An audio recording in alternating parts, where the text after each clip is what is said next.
Alright, so today we will be solving proportions. A ratio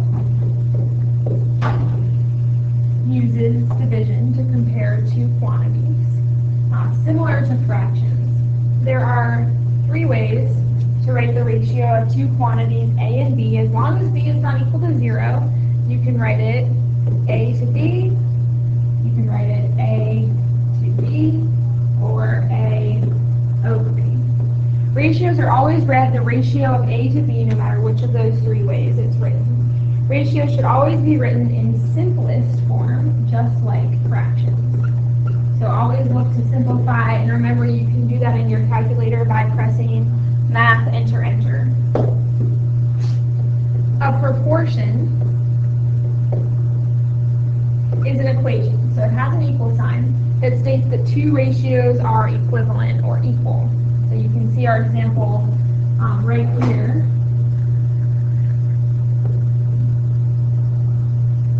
A over B is equal to C over B as long as B is not 0 and B is not 0. What this is talking about here is B. Notice that B and D are in the denominator, and we can't have a 0 in the denominator. So it's just saying as long as those two aren't equal to 0. A cross product is the product of the numerator of one ratio and the denominator of the other ratio.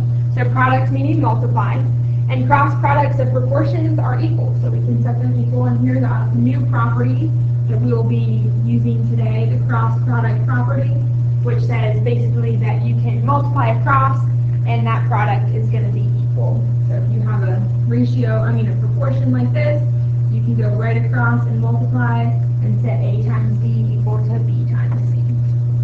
You can see A times B equal to B times C. So let's go ahead and solve this proportion here. We're going to start by cross multiplying. So I'm going to multiply 6 times X and set that equal to the other product, 8 times 15. So that gives me 6X equals 120.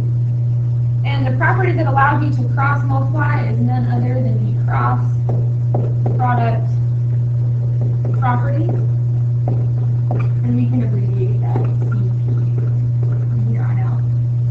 And then the property that allowed me to replace 8 times 15 with 120, think replacement, that's always substitution. And the last step, of course, divide both sides by 6, and you'll get X equals 20. And that would be the division or multiplication property of equality. So remember that those are interchangeable, those two properties. So there you go. Feel free to pause if that went too fast, and you can rewind, re-watch that part if you got confused at any point. So let's do another one. So starting by, since it's a proportion, starting by cross multiplying, so I'm going to do 8 times X is equal to, now I'm going to go the other way, 4 times X minus 3. Careful to put parentheses around if you have two terms. There you need to make sure you put parentheses so you remember to distribute. And that property that allowed me to do that was the cross product property. From here I'm going to go ahead and distribute, so now I'm just solving an equation. So distributing gives me 4x minus 12, and that, of course, is the distributive property.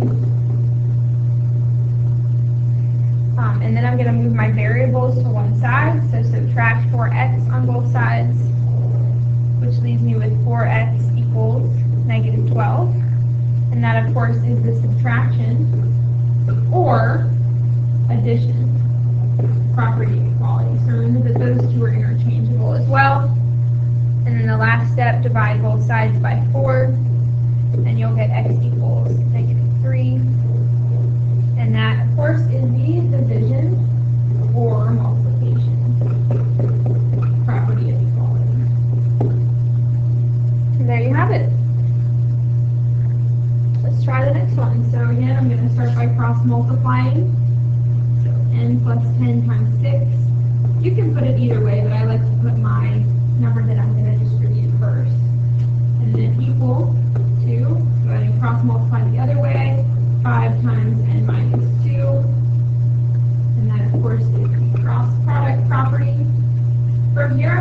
distribute on both sides. So I'm going to go 6n plus 60 is equal to 5n minus 10. And that again is the distributed property. Now I'm going to move my variables to one side, so subtract 5n from both sides. Notice that my work goes straight down, showing every step, and that's definitely what you want to do when you're solving equations or proportions, to make sure that you don't miss anything or make any simple mistakes. So that leaves me with 1n, or just n, dropping down to plus 60, dropping down to negative 10, and that of course was the subtraction or addition, running out of room. So I'm just going to write subtraction, property equality, and then move your number to the other side, so subtract 60, and that gives me n equals negative 7. And that, of course, again, was the subtraction property of equality. If you notice here, this is kind of extra, but you can see I dropped the 1 here. Remember, it could have been 6 minus 5 is 1n, but I dropped that 1. Does anyone remember what property that would be? That 1n is the same as just n? Well, that's the identity property of multiplication. So that's good to remember. Awesome. All right, go ahead and flip over. Again, you can pause, rewind, or just stop it if you need to just take in what we did and make sure that you're understanding everything. Everyone's going to kind of go at their own pace here. Go ahead and flip over and do your you-do problems. Again, so remember that when you're doing your you-dos, if you get stuck at any point, you have an example like that on the front of your notes. So if you need to pause and go back to that part of the video and rewatch it, I noticed last class that really helped people with translating and solving with variables on both sides. So this is self-paced, so you can go back, you can rewind, all those things. But go ahead and flip over, do your you-do problems, and raise your hand when you're done, and your teacher will check.